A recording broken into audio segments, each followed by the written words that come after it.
Quand les ombres se sont entremêlées, les Mongols, les Abbassides, les Seldjoukides et les Assassins, la fin des âges d'or, et le début de la tempête venant de l'Est. La terre, au VIe siècle de l'Hégire, ressemblait à un échiquier de sang et de feu. Chaque force se croit le roi et chaque poignard cherche son chemin vers une nouvelle poitrine. À l'ouest, le calife abbasside était assis dans son palais à Bagdad, entouré de turbans, d'or et de lampes à huile. Mais il n'était pas un calife comme les califes d'autrefois.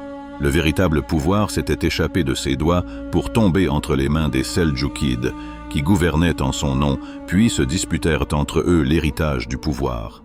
Et dans les montagnes de Fars, entre les rochers et le brouillard, le château d'Alamut se réveillait chaque matin avec des rituels de mystère. Les mercenaires sont envoyés dans un silence mortel pour exécuter les ordres du vieux maître. Hassan Issaba. Des assassinats en pleine lumière, des messages écrits avec du sang et des armées qui hésitent avant de s'approcher des montagnes de la mort. Mais à l'extrême est, là où les plaines de Mongolie s'étendent à l'infini, un nouvel ouragan se préparait à éclater.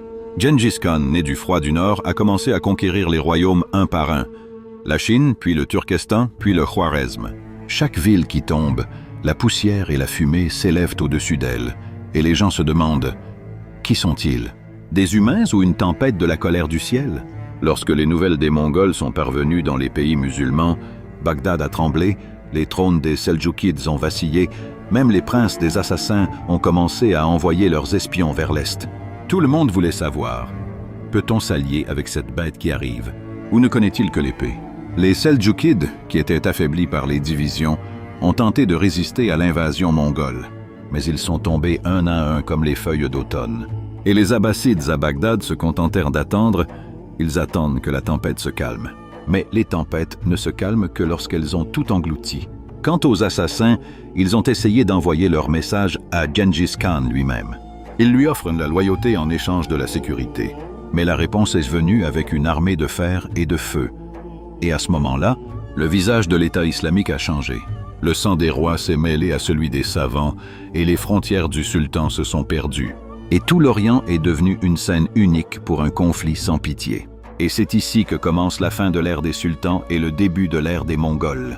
Une époque impitoyable qui ne ressemble ni à ce qu'elle était avant, ni à ce qu'elle sera après. Dans l'épisode prochain, nous verrons comment les armées de Gengis Khan se sont précipitées à travers le Khorasan et au-delà de la rivière. Et comment les grandes villes islamiques sont tombées les unes après les autres, jusqu'à ce que le grand pas vers Bagdad, la capitale du califat et le trône des savants, soient proches. Suivez-nous dans le prochain épisode de l'histoire. Nous apprenons des armées de l'Est, quand Khwarezm a brûlé dans le feu et le sang,